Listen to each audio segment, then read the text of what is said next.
I have learned over the years that trouble rarely announces itself honestly.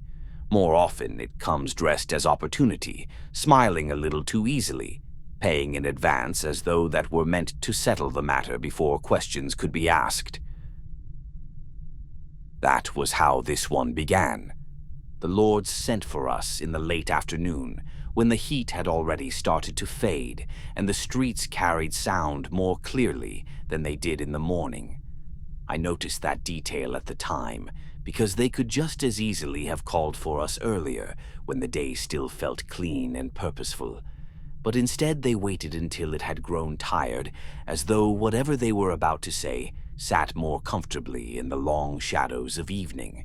That told me something, even if I couldn't yet have said exactly what. We were not the first group they had spoken to, of that I was certain, though we were the ones who answered, and that distinction has always mattered more than people like to admit. The hall where they met us was stone, old stone, smoothed by generations of hands that had never worked for a living. The walls were thick, not in a way that felt protective, but in the way that keeps sound from traveling too far, as though truth itself might weaken if allowed to echo freely. I stood near the edge of the room, close enough to the doors that I could see them without appearing to watch them fade with time, but that one never had.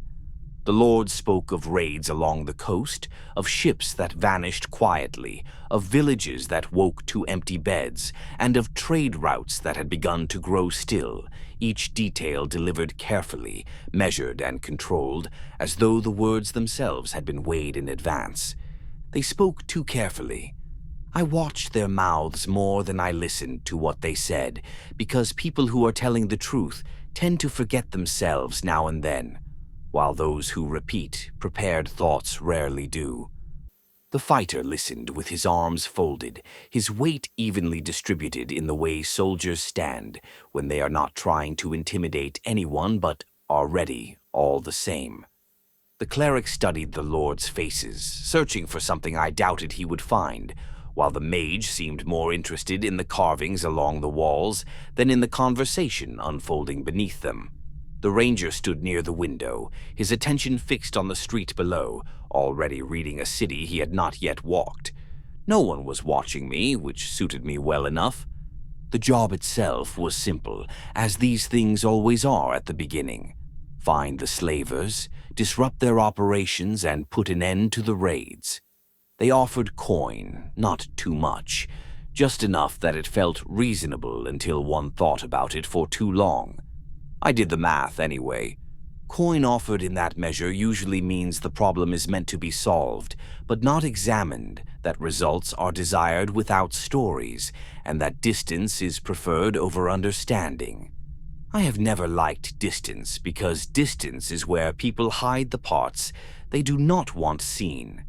When the Lords finished speaking, there was a pause of the sort that invites agreement without demanding it, and in that space the fighter nodded, the cleric inclined his head, the mage asked a question that was answered vaguely, and the ranger remained silent. They all looked ready to accept. I waited. Eventually, one of the Lords noticed me and cleared his throat softly, as if recalling an item that had been left too long on a list. "And you?" he asked. I shrugged, not out of disrespect, but because it was the most accurate response I had. "I don't like slavers," I said, "but I like unfinished jobs even less." The Lord smiled thinly, then spoke a single word: Highport. That, more than anything else he had said, felt honest. Highport was a city with too many shadows for its size, a port that saw more than it admitted. A place where people learned over time to look away without feeling as though they had done so deliberately. I had passed through it once, years earlier, and remembered the smell of salt and refuse layered together for so long that no one noticed either anymore, as well as the way its streets narrowed unexpectedly, as if the city itself preferred not to be seen all at once. I remembered thinking even then that I would not stay long. That was years ago. When the meeting ended, the Lords dismissed us politely, as though the matter were already settled, offering no blessings and asking for no updates. their confidence resting either on competence or on pretense. Outside, the light had shifted, long shadows stretching across the stone, and the city felt louder now that we were once again among people who worked for a living. We walked together for a time without speaking. Eventually, the fighter asked what I thought, and I gave him the truth, or something close enough to it. "I think," I said, "that if this were simple, they wouldn't need us." He nodded, which told me he already knew that. The cleric asked whether I believed the lords, and I told him that belief was the wrong word, because belief implies trust, and trust implies expectation. And while I had expectations, none of them were particularly comforting. That night, I checked my gear more carefully than usual, not because it needed the attention, but because I did. Blades were cleaned, lockpicks aligned by feel rather than sight, and pouches secured just tightly enough to stay closed without resisting the hand. I tested each item the way one tests memories, gently and without rushing, allowing for the possibility that something might have changed when I was not looking. Nearby, the ranger sharpened a blade that did not need sharpening, an impulse I understood well enough, because preparation is often nothing more than a way to occupy the mind while it circles the same thought again and again. The mage read, the cleric prayed, and the fighter slept lightly, one eye never fully closed, even in rest. I stayed awake longer than I should have, listening to the sounds of the night as they settled around us, the distant movement of carts, the low murmur of voices, and the steady, indifferent passage of time. My thoughts kept returning to Highport, to the way slavers operate, to how cities allow things to happen as long as they happen quietly, and to how often evil depends less on cruelty than on convenience. At some point, the thought came to me, uninvited but persistent, that this job would not end where it began, and I did not say it aloud, because some things grow heavier once spoken. Instead, I paid attention to that familiar feeling, the one that settles in the chest when a path begins to narrow and choices start to disappear behind you, a feeling that does not shout or demand attention, but waits patiently to be acknowledged. By the time morning came and we set out toward Highport, I already knew one thing with certainty.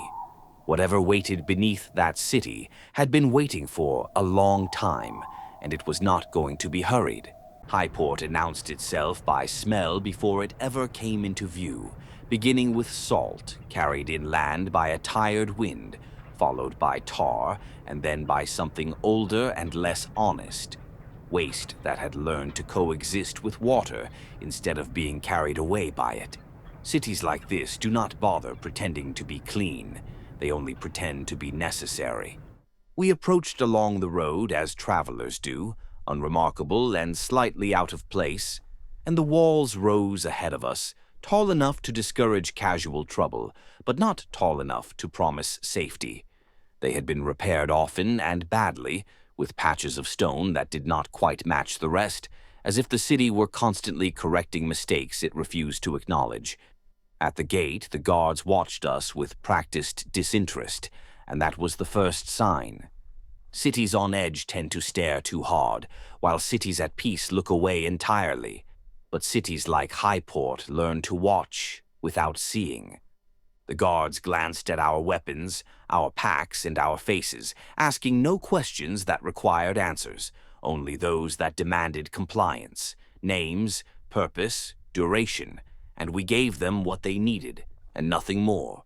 Once inside the gate, the city narrowed quickly, its streets twisting in ways that made sense only to those who had grown up navigating them, while buildings leaned toward one another like conspirators, their upper floors blotting out much of the sky. Sound carried strangely here, with footsteps echoing when they should not have, and voices fading when they should have lingered, and somewhere beneath it all water moved under stone, unseen and constant. We did not head straight for the ruined temple, because that would have been foolish. Instead, we walked We passed markets where goods were displayed too neatly, as if no one expected them to remain for long, and taverns that smelled of old ale and newer desperation, as well as shrines where offerings lay untouched in the open, not out of reverence, but because no one wished to be seen taking them. I began to notice which streets were clean, not spotless, but maintained, and I understood that those streets belonged to someone, just as I noticed which streets were ignored entirely and realized those belonged to everyone else. Highport did not feel hostile, and that was the problem. Hostile cities push back and resist intrusion, while Highport absorbed us quietly, the way water absorbs dye, caring little that we were there so long as we did not disturb the patterns it relied upon. That is how slavers prefer it. The ruined temple stood near the edge of the city, close enough to the water to be useful and far enough from the center to be ignored. Its facade collapsed long ago with stones scattered as though the building itself had chosen to lie down and wait. No guards stood openly nearby, which was another sign. When something valuable is truly hidden, it is often left unguarded in plain sight, because guards attract questions, while ruin invites none. We circled the area once, slowly, as the fighter counted sight lines. The cleric watched the sky as if expecting judgment to fall from it, and the mage studied the stonework, noting which parts were old and which had been disturbed more recently. I watched the doorways instead, seeing people go in and come out, none of them looking like priests or worshippers, but all of them looking like workers, which told me more than I needed to know. We waited until evening. Cities change after dark, though not always in the ways people expect. And in Highport, the night did not bring chaos so much as permission, allowing people to move more freely, speak more quietly, and do things they would not do in daylight. We approached the temple as if we belonged there, because often that is enough. The entrance was partially collapsed but not impassable, with stone cleared deliberately just enough to allow passage without drawing attention, and once inside the air changed immediately, growing cooler and heavier and layered with the scent of damp stone and old incense that had no right to linger after so many years. I paused just inside the threshold, because thresholds matter. They mark the point where intention becomes action, and where turning back begins to feel like retreat rather than choice. And so I listened. Somewhere below us, stone creaked, water dripped steadily and without hurry, and voices carried faintly, muffled by distance and walls. The fighter shifted his weight behind me, and I raised a hand, not to stop him, but to remind him that silence was already doing the work for us. Inside, the temple was not as ruined as it had appeared from the outside, with reinforced walls, cleared floors, and makeshift supports holding up ceilings that should have fallen years ago. All of it evidence that someone had invested time here, along with effort and planning. Altars had been repurposed as tables, and symbols scratched into the stone had been defaced not out of hatred, but out of inconvenience, because faith had simply been something that had been in the way. I moved ahead slowly, testing each step and each shadow, my hands knowing the shape of my tools without looking, and the lock on the first interior door was crude, recently installed and poorly maintained, which I found comforting. Poor maintenance suggests confidence, confidence suggests routine, and routine creates blind spots. Beyond the door, the temple descended, with stairs worn unevenly by centuries of feet, leading down into spaces the original builders had never intended to be seen often. As the air grew damp, sounds echoed longer than they should have, and the walls closed in, subtly at first and then unmistakably. This was no longer a place of worship. This was infrastructure. I began to notice the signs of it then. Scuff marks where heavy loads had been dragged, ropes worn thin from repeated use, and marks on walls where people had been guided, pushed, or restrained. And though the cleric noticed as well, he did not speak, though his breathing changed slightly, a detail I heard and filed away.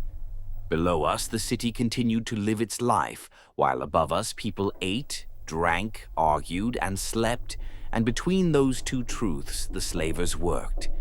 That is how cities learn to look away, not all at once, but piece by piece, until the effort of seeing becomes greater than the cost of ignorance. We reached a junction where the temple gave way to something older and less intentional, as the stonework changed and the floor sloped gently downward, slick with moisture. The sewers. I have never liked sewers because they carry everything a city does not want to remember. Waste, secrets, and consequences, and Highports were no different.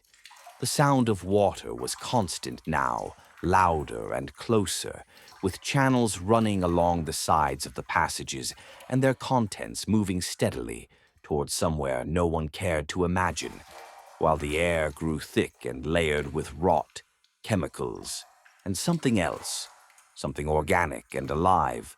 I stopped again, not because of sound, but because of absence. There were no rats. That worried me because rats avoid danger only when something worse has claimed their space. I signaled the others to hold, and in that moment, standing beneath the city that had decided not to see, I understood something I had suspected since the lords first spoke to us. This place was not merely hiding slavers, it was supporting them. Cities do not become complicit by accident, but through a long series of small, reasonable decisions that make sense in isolation and feel necessary at the time, and Highport had already made those decisions. Now, quietly and methodically, we were walking into the spaces those decisions had created.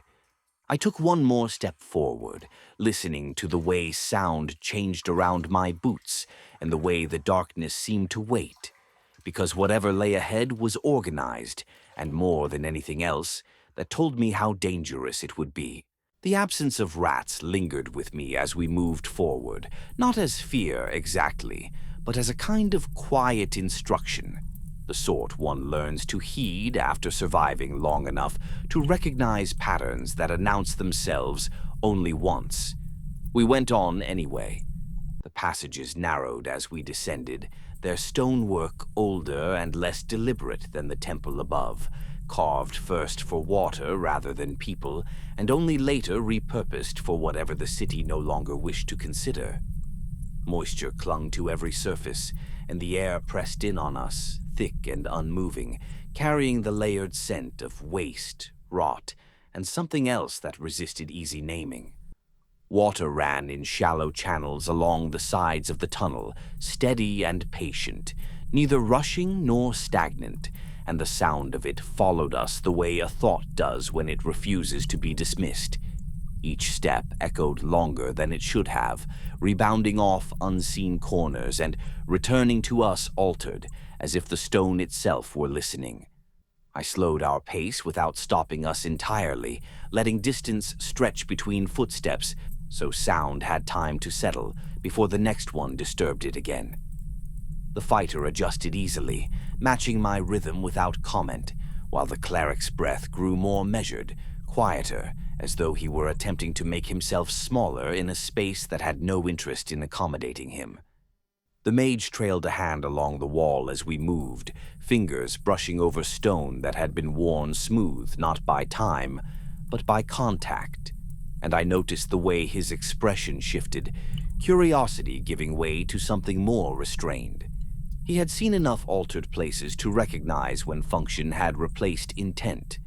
The ranger took the rear, his attention fixed not ahead of us, but behind, listening for changes that had not yet occurred. That, more than anything else, told me we were no longer alone. We came to a wider junction where several tunnels met, their mouths dark and indistinct, each promising a continuation of the same. Here, the signs of use were no longer subtle. Scuff marks marred the stone where heavy loads had been dragged repeatedly along the same routes, and iron rings had been set into the walls at regular intervals, worn smooth from ropes that had been tied and untied too many times to count. Someone had planned this. The channels widened here as well, carrying more water, and the sound of it grew louder, filling the space with a constant low murmur that made individual noises harder to isolate. It was clever in its way, using the city's own waste to mask what happened beneath it. I crouched near one of the rings and ran my fingers along the stone beneath it, feeling the grooves carved by friction and repetition, and I did not need to imagine what had caused them. The marks spoke plainly enough on their own. We moved on.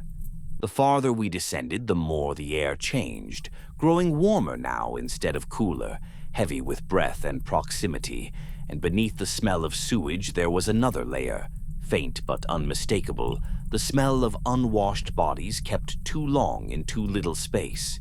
It clung to the back of the throat and lingered there, refusing to be swallowed or ignored.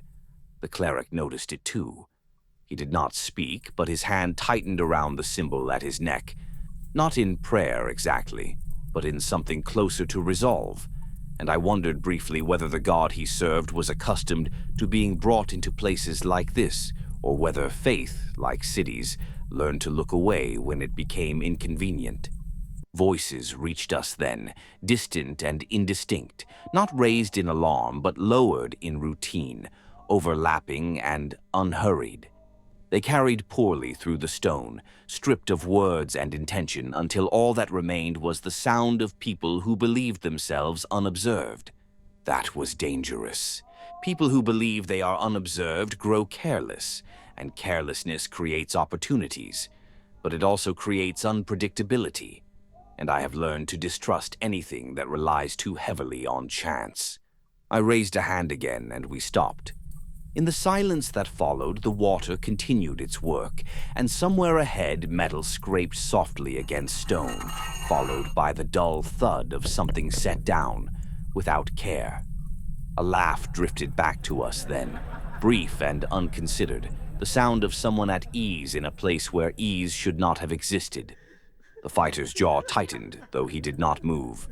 The ranger shifted his stance, adjusting weight and balance with the unconscious precision of someone who expected to need it soon. I felt the familiar narrowing then, the sense that choices were beginning to arrange themselves into fewer and fewer viable paths, and I knew that whatever lay ahead would not allow us the luxury of further observation for long. This was no longer merely a hidden operation beneath a city that preferred ignorance. This was a system, and systems, once entered, do not allow one to pass through unchanged. I took a slow breath, tasting the air one last time as it was, before it became something else entirely, and then I moved forward, keeping to the shadows where the stone dipped and folded, where light struggled to reach and sound lost its certainty. Above us, Highport continued its quiet routines. Below us, the work went on, and somewhere between those two truths, we were about to be noticed. The sound reached us before the space did. It was not screaming or crying or anything so dramatic, but the low, indistinct noise of many people existing too close together for too long, a sound that carried no single voice clearly enough to identify, and therefore no one clearly enough to ignore. We slowed again, though none of us needed the signal this time. The tunnel widened gradually, its ceiling lifting just enough to change the way sound settled, and as it did, the smell grew stronger, not merely the scent of bodies, but of routine, of people being kept rather than passed through, of time accumulating instead of moving on. Light appeared ahead, not bright, not welcoming, but functional, thrown unevenly by lanterns hung where they were needed, and nowhere else. This was not a place designed to be seen. It was a place designed to work. The first holding area lay beyond a bend in the passage, and we did not step into it so much as arrive at the edge of it, stopping where shadow still offered the courtesy of concealment. From there, the space unfolded in pieces rather than all at once, allowing understanding to arrive slowly. Iron bars set into stone divided the chamber into sections of uneven size. Chains hung from rings in the walls, some slack, some not. The floor bore the marks of constant use, worn smooth in places where people had been made to stand, sit, or lie in the same positions for too long. People occupied the space, but they did not fill it. They were arranged. Some sat against the walls, heads lowered, conserving what little energy they had left. Others lay on the floor, motionless enough that I counted breaths before deciding they still lived. A few stood when they heard movement, though their eyes did not lift with expectation so much as habit. No one spoke. That was the part that stayed with me. Silence here was not enforced through fear or threat. It was maintained through exhaustion, through the simple understanding that speaking changed nothing and cost something you might not be able to replace. I watched the guards then, though guards felt like too formal a word for what they were.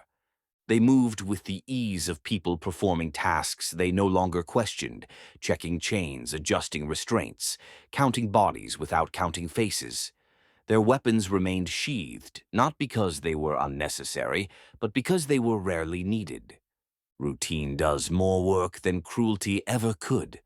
The fighter's breath grew heavier beside me, though he kept it controlled, and I could feel the tension in him not as anger, but as restraint, the kind that holds something back until holding becomes harder than acting. The cleric's hand was still at his symbol, though now it rested there without movement, as if whatever comfort it offered had already been taken and spent. The mage watched everything, eyes moving constantly, not in calculation but in recognition, mapping the space, noting exits, patterns, numbers, because understanding was the only way he knew how to respond. The ranger watched the guards, measuring distance, timing, habit. I watched the people. One woman sat nearest the bars, her hands resting loosely in her lap, as if she had forgotten what they were for. A man nearby stared at the floor with such focus that I wondered what memory he was using to keep himself somewhere else. A child slept against a wall, small enough that the chain at his ankle looked absurd rather than cruel, which somehow made it worse. This was not chaos. This was inventory. That realization settled over me slowly, not as shock but as clarity, and with it came the understanding that nothing we were seeing here had happened by accident. Every choice that had brought these people here had been reasonable to someone, at some point, in isolation from its consequences. A city needed order, merchants needed goods, caravans needed labor, and beneath all of it, someone always needed to look away. A guard laughed softly at something said by another, a sound so casual it barely registered as sound at all, and the prisoners did not react because they had learned not to. That, more than the chains or the bars, told me how long this place had existed. We did not stay long. We could not. Observation has limits, and once reached, it begins to feel like complicity. I drew back slowly, signaling the others to do the same, and as we retreated into shadow, the sounds of the chamber softened again, blending back into the general hum of the tunnels, as if the space itself were accustomed to swallowing what happened within it. As we moved away, I felt something settle into place inside me, a shift from analysis to intention, from watching to choosing. Whatever else lay ahead, insect warrens, slavers, tunnels still unseen, none of it mattered as much as this. This place could not be left intact. Not because we were heroes, or because the lords expected results, but because once you see a system clearly enough to understand how it functions, you are no longer permitted the comfort of pretending you did not. We continued deeper into the dark, carrying with us the quiet weight of what we had found, and I understood then that this was no longer simply a job we had accepted. It was something we had entered, and like all systems worth fearing, it would not let us leave without taking something from us in return. We did not leave the pits behind all at once. The sound of them faded first, then the smell, and finally the sense of proximity, until what remained was only the tunnels again, and the steady, patient movement of water beneath the city. That persistence mattered. It meant the place continued to function whether or not anyone watched it. The passage sloped downward as we moved on, not sharply, but enough that the stonework began to change again, growing rougher and less regular, the work of hands giving way to something more accidental. Mortar thinned, joints widened. The walls no longer bore the marks of repeated human contact. Life here had found other uses. The first sign was the texture beneath my boots. The stone grew uneven, softened in places where moisture had been allowed to collect and linger, and as I slowed, testing each step, I noticed the faint crunch that should not have been there, brittle and dry, yielding too easily underfoot. I crouched and brushed a hand along the ground, lifting it slowly, and what clung to my fingers confirmed it. Fragments of chitin, pale and hollow, accumulated over time and ground, down by passage until they became part of the floor itself. The ranger noticed the same thing a breath later. He did not speak, but his posture shifted, weight redistributing as though the ground itself had begun to argue with him. The fighter's grip tightened on nothing in particular, the way it does when the threat ahead has not yet decided how it intends to reveal itself. The mage frowned at the walls, tracing patterns where the stone had been hollowed in shallow arcs and channels, not carved so much as eaten, and I could see the moment he recognized the difference. This was not damage. This was habitation. The air changed again as we continued, growing warmer and more humid, thick with a faint, sour-sweet scent that sat uncomfortably between rot and growth. It reminded me of places where things are allowed to fester because no one considers them important enough to clean. That, I realized, was the pattern repeating itself. We reached a chamber where the tunnel widened abruptly, the ceiling lifting just enough to allow shapes to emerge from shadow, and there the city's neglect had completed its work. The walls were honeycombed with openings of uneven size, some no larger than a fist, others wide enough to disappear into entirely, their edges smooth and darkened by repeated passage. Pale, translucent residue clung to the stone, catching the low light in dull, uneven patches. Movement came slowly at first, then with greater certainty, not rushing toward us but adjusting, repositioning, as though the space itself were taking note of our presence. Large insects emerged from the openings. Not in a swarm, not in attack, but individually, methodically, their bodies adapted to darkness and damp, their limbs clicking softly against stone as they tested the air. They were not hostile, they were curious. That, somehow, was worse. These creatures had not been placed here as guards or weapons. They had not been trained or directed.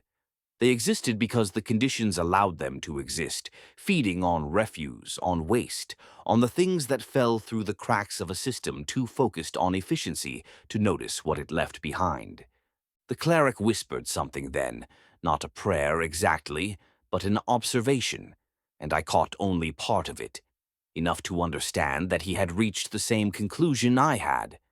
This place was not an aberration. It was an outcome.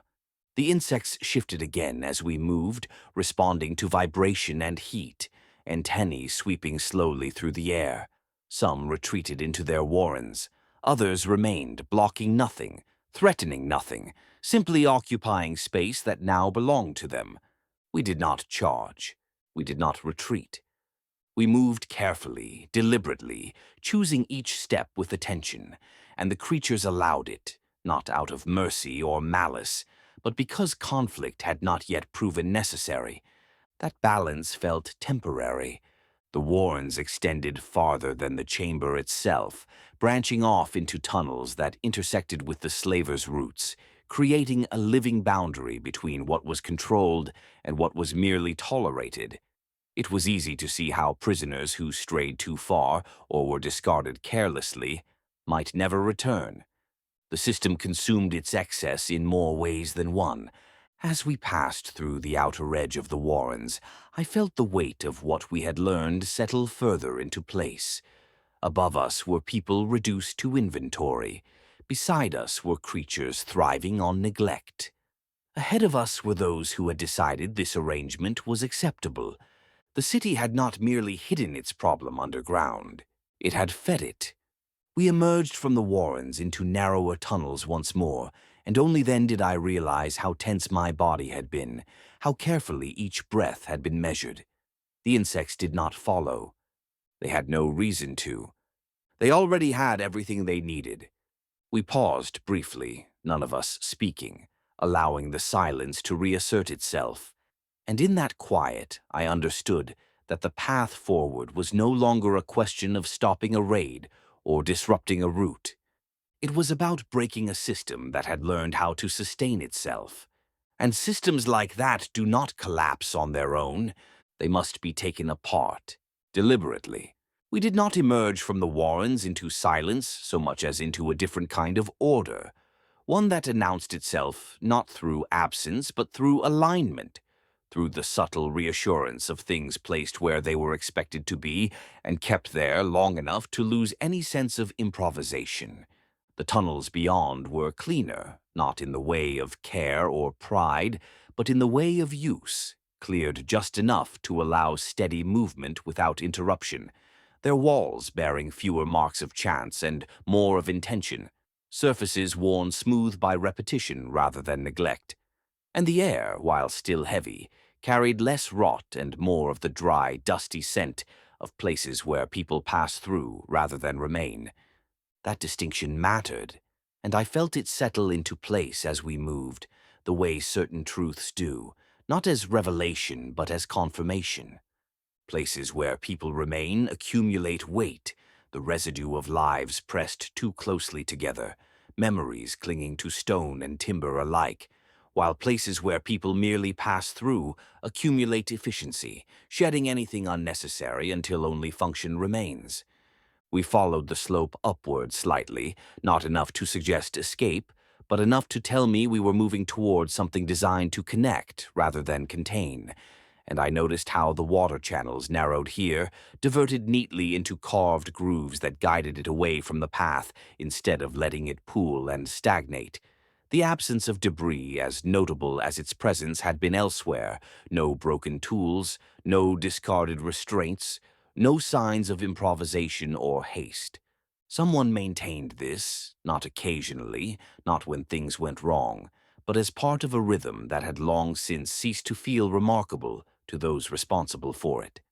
The ranger noticed first, pausing briefly as his eyes traced the curve of the passage ahead, and though he said nothing, the way he angled his body told me he was beginning to think less about terrain and more about traffic, about who moved through this space and how often, and what it meant when movement followed patterns instead of necessity.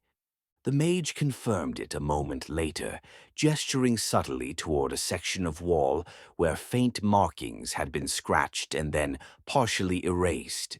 Not symbols meant to be read in isolation, but instructions meant to be remembered, measurements and counts and indications of timing that assumed familiarity rather than explanation. This was no longer the edge of the operation. This was the spine.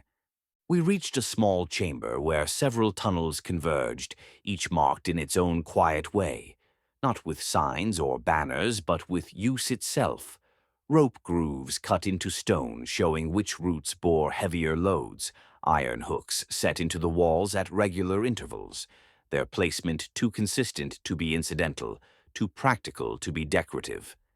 Crates had once been stacked here, I could tell, though they were gone now, leaving behind only scuffed stone and the ghost of order, the kind that lingers after something has been moved but not forgotten. The cleric studied the space longer than the rest of us, his expression unreadable, and I wondered, not for the first time, what his god made of places like this. Not places of suffering exactly, but places of coordination, where cruelty was not enacted directly so much as distributed across distance and time until no single hand could be said to own it. We moved carefully, listening, allowing the space to speak in the way such places always do, not through confession but through habit.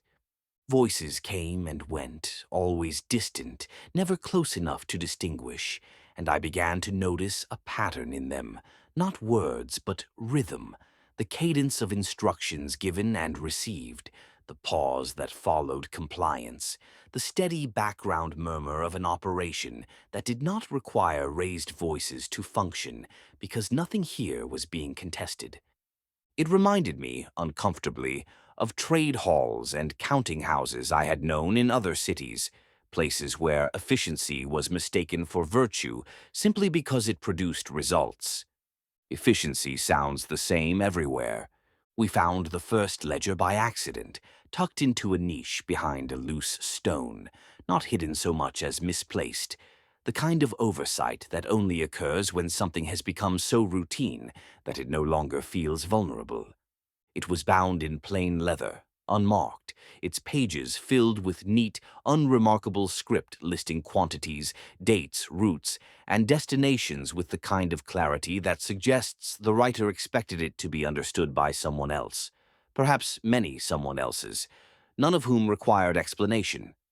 Names were absent. That, too, was intentional. Instead, there were symbols, simple marks repeated often enough that their meaning became clear through proximity and context. Tallies matched to corridors, corridors matched to exits, exits matched to routes that extended far beyond Highport, sketched in shorthand that assumed familiarity with the wider world. This was not a local crime. This was a network. The fighter read none of it, though he stood close enough to see the pages, and I could feel the restraint in him again, tighter now, harder to maintain, the kind that builds when the enemy becomes abstract enough to evade the simple comfort of confrontation. The ranger memorized what he could, eyes moving quickly, already mapping paths we had not yet walked, the way one does when retreat is no longer sufficient, but advance requires precision. The mage closed the ledger carefully when he finished, as though leaving it open might somehow allow it to continue doing its work, its presence alone enough to keep the system in motion. We replaced it where we found it. Not out of mercy and not out of fear, but because understanding had already been taken, and carrying the object itself would have changed nothing about the truth it contained. The slave lords were not here. That too became clear, not through absence of guards or signs of wealth, but through the nature of the space itself, which bore no mark of decision-making, only execution. Their presence lingered instead in the shape of the tunnels, in the consistency of the operation, in the way decisions had been made far from the places where their consequences were felt, orders traveling down, goods traveling up, people traveling sideways, vanishing into routes that led elsewhere. Highport was a node, important but replaceable. That realization settled over me with a weight different from what I had felt in the pits or the warrens, heavier not because it was crueler, but because it was harder to end. You can break chains, you can collapse tunnels, you can disrupt routines, but networks adapt, they reroute, they continue. We withdrew again, this time not because we had seen enough, but because we had seen too much to act without thought, the system having revealed its shape just enough to make impulse feel irresponsible. With knowledge came responsibility, not the kind imposed by lords or contracts, but the kind that settles in once you understand how far the reach extends and how many lives depend on its continued operation, whether they benefit from it or suffer beneath it. As we moved back toward the narrower passages, retracing steps we had taken with less awareness, I felt the last of my earlier uncertainty fall away, replaced not by certainty but by commitment. This was no longer about stopping raids along a coast or punishing those who profited too openly. This was about severing a connection that ran deeper than a single city and wider than any one group of slavers, a task that would require patience rather than outrage and planning rather than spectacle. The slave lords did not need to be present to be powerful. Their reach was enough. And now that we had seen it, There would be no clean way forward, no moment of triumph that resolved everything at once, only deliberate choices made with incomplete information and consequences that would not remain contained. We continued on in silence, carrying with us the shape of the system we had uncovered, and I understood that whatever came next would not be decided by impulse or anger, but by where the network could be broken and how much we were willing to lose in the attempt. Some structures collapse when struck. Others must be dismantled, piece by piece, with full knowledge of what they will take with them when they fall. And we were only just beginning to understand which kind this was. We left the tunnels the same way we had entered them, by degrees rather than all at once, the world shifting back toward what it pretended to be slowly enough that the change felt unreal, as though we were not so much leaving one place as allowing another to reassert itself around us. The cleaner passages gave way first to stone that no longer cared about alignment, then to walls where intention dissolved back into neglect, joints widening, surfaces roughening, the marks of maintenance thinning until only water remained, flowing as it always had, indifferent to what passed above or below it. The warrens fell silent behind us, not abruptly, but in the way a sound fades when it has never been meant for you in the first place. The pits became only memory and afterimage, their presence receding not because they were gone, but because distance made them easier to ignore. Highport reclaimed its distance. That, I found, was the most unsettling part. It was there, in that thinning space between attention and neglect, that the system corrected itself. It happened without announcement, not with raised voices or sudden light, but with a subtle wrongness in the air, a pause where there should not have been one, the faint shift of sound that told me someone ahead had stopped walking when they were expected to continue. I raised a hand, though the gesture felt redundant even as I made it, because the others had already sensed it too, the fighter's weight settling lower, the ranger's breathing slowing, the mage's attention snapping from abstraction to immediacy, and in that brief, compressed moment before movement resumed, I understood that this was not discovery in the dramatic sense, but correction, the system noticing a deviation and adjusting its shape accordingly. The guard stepped into view at the bend in the tunnel, lantern held low, light grazing stone rather than pushing into shadow, his posture relaxed in the way of someone performing a task he had done too many times to find remarkable, and it was that ease that made the moment dangerous, because there was no alarm yet, no urgency, only the quiet assumption that whatever he was about to see would make sense. It did not.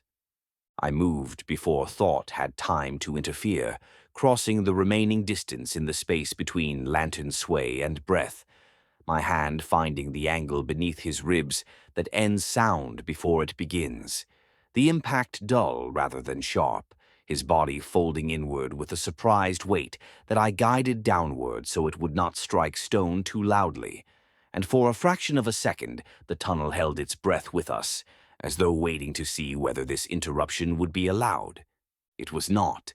Another shape surged from behind him, faster, louder, boots scraping stone as steel cleared leather with a sound that tore through the quiet, and the fighter met it head-on, shield driving forward not to kill, but to break balance, to turn motion into collapse, the two of them crashing together in a confined space that made leverage brutal and simple.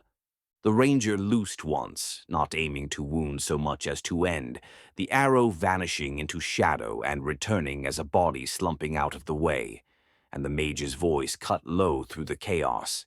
Not an incantation meant to dominate, but a shaping of space that made the ground briefly treacherous, just enough to turn pursuit into hesitation.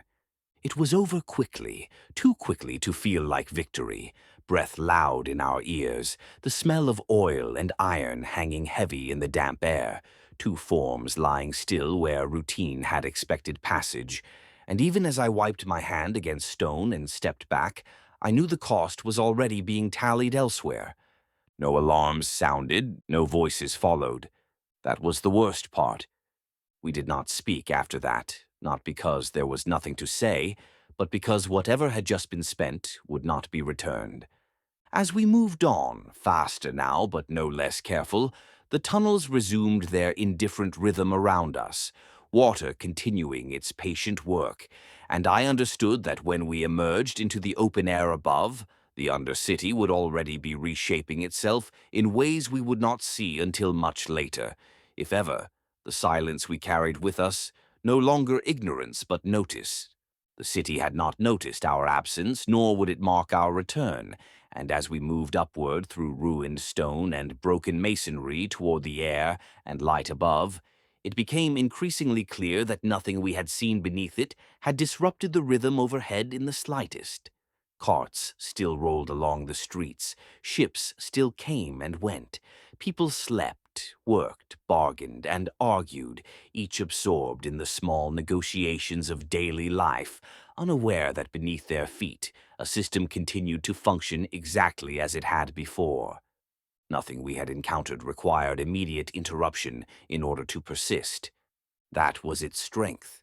Systems that depend on constant cruelty must defend themselves visibly, must respond to resistance with force, but systems that depend on efficiency require only habit, only the quiet cooperation of people who benefit from them indirectly and therefore never feel responsible for their operation. We emerged from the ruins near dawn, the light thin and colorless, washing the stone in a way that revealed nothing new, flattening detail rather than enhancing it, and for a moment the openness of the air felt wrong, too uncontained, as though the absence of walls were itself a kind of exposure. I resisted the urge to look back toward the place we had come from, not because I doubted its reality, but because some things, once acknowledged, do not need to be confirmed again. It did not need confirmation. The fighter was the first to speak once we had put enough distance between ourselves and the entrance that voices felt safe again.